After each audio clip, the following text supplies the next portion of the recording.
Alright, so let's take a look at Metasploit again. So I guess I should do my service, Metasploit, start.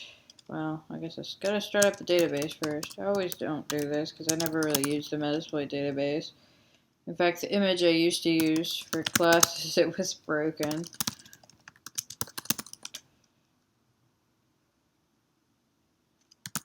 Console. So we're gonna open up Metasploit and look at some vulnerability scanning in Metasploit. I showed you an auxiliary module in the Metasploit section. So we certainly have many other auxiliary modules besides the example that we looked at about the named pipes. So we can use Metasploit to do some vulnerability scanning as well, if it ever opens. We're going to take a look at another auxiliary module, and we'll also look at something called the check function that we have on some but not all of the exploit modules that will actually allow us to check whether a vulnerability exists without actually running it. I mean, in some cases, there's really no way to do this. Exploiting it is really the only way to verify, but in some cases, we will have the check function. Of course, as soon as I go do something else, this is actually going to pop up. I probably should have turned it on before I turned on the video, because this is always what happens. I end up here chatting away. So, let's see. I guess I will go do something else. So here's Ubuntu. I don't really have anything to do on Ubuntu, mind you. 7's off. There's XP. Come on, MSF console. You have no excuses. There we go. Finally. Shouldn't be that slow. I guess I could give it more memory. I'm not sure how much it has by default, honestly. But if you have the memory to spare, you can certainly give your virtual machines more memory. Alright, so we've already seen how to use Metasploit, so you can go back to the Metasploit section. So that's what, module number 3, if you need to see it again. So we want to say use, and the example is going to be another auxiliary. I'm going to do scanner and FTP anonymous. Show our options. So we could actually use this to test other credentials as well. So really it should be FTP logon, I guess. I don't know. Because we could just change this to be real credentials. But FTP user is anonymous, and then you're supposed to have your password be your email address. So it just uses mozilla@example.com. Our port by default 21. So that's going to be correct. In some cases, you might find FTP on like 2121, depending on the platform. But we know how to change that. We just do set our port in 2121. Threads. At most, we're going to run this against 2 systems, so 1 thread will be perfectly fine. We can, of course, make it multi-threaded if we need to. So all we need to set is our hosts.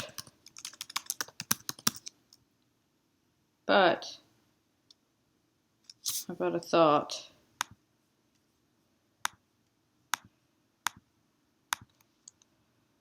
So if we have our output from Nmap, so if we have one of the greppable Nmaps, let's see what I've got here.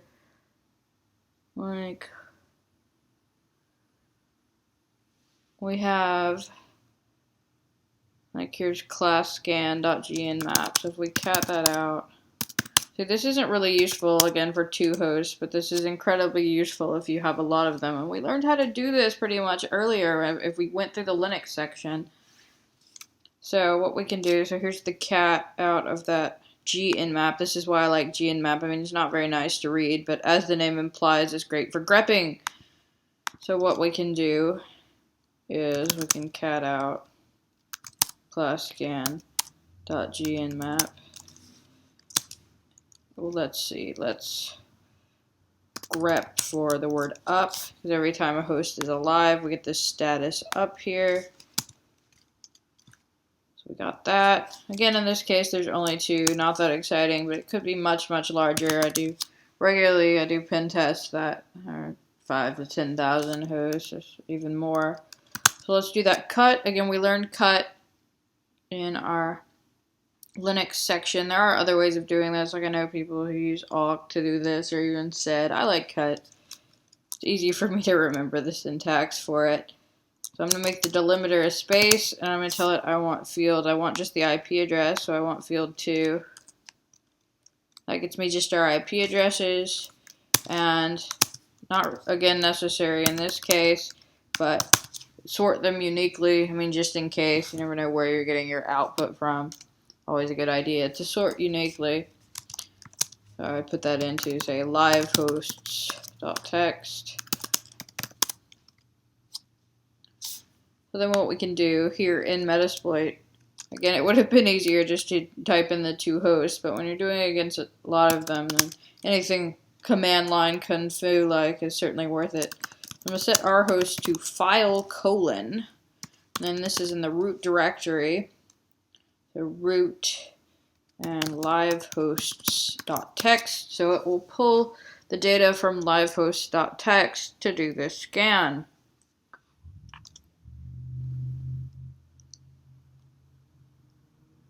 Alright, so we don't need a payload since this is just an auxiliary, so we can go ahead and type run or exploit. I usually just end up saying exploit instead of run because it works everywhere. So we do have anonymous read access. So we saw that one of those, the Windows system, looks like that'll be pretty interesting. There's something called passwords.txt. Might be worth grabbing. So again, I encourage you to spend some time looking at different auxiliaries, and if Metasploit is still a bit shaky, go back and look at the Metasploit section. I definitely think there's probably nothing you could learn that would benefit you more than Metasploit. Metasploit is really the de facto for pen testing, so it's definitely worth knowing. Alright, so let's look at one more thing with Metasploit, because again, we can use our auxiliaries for vulnerability scanning, but we can also, if we go back to our exploit Windows SMB MS08_067, we saw that Nessus found that. But I always, again, like to get at least 2 things saying that it's true. If exploitation is allowed, if you're doing a pen test, then you can certainly just exploit it to find out. But if you're just doing vulnerability work, you might just need to do a manual check if possible to see if it's there. In some cases, there may be no manual check. It's exploited or nothing, so you may not always be able to figure it out. But I always try and get at least 2 things saying that it's true. So if we show our options, we should remember this. So we want our R host to be Windows XP. And the SMB pipe is correct as browser. Remember, there is an auxiliary for that. We saw that in our Metasploit section. We can do the automatic targeting.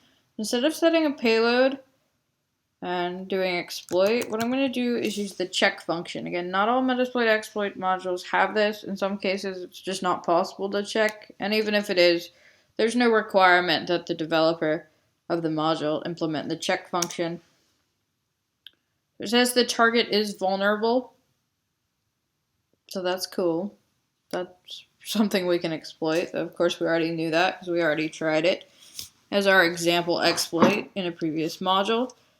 But on our pen test, that would let us know that, yes, indeed, we have confirmation from 2 sources that this is probably a good one to try and exploit. And based on either previous knowledge or research, we'll find that MS08067 is a really good one to try and exploit if it's available. It's pretty steady, unlikely to bring the service down. It does give you system level access, and interestingly enough, you can exploit it over and over again, which makes it a really good one for class where we might do things wrong and kill our sessions. So that's one we will be able to exploit. So again, not everything's going to have the check functions.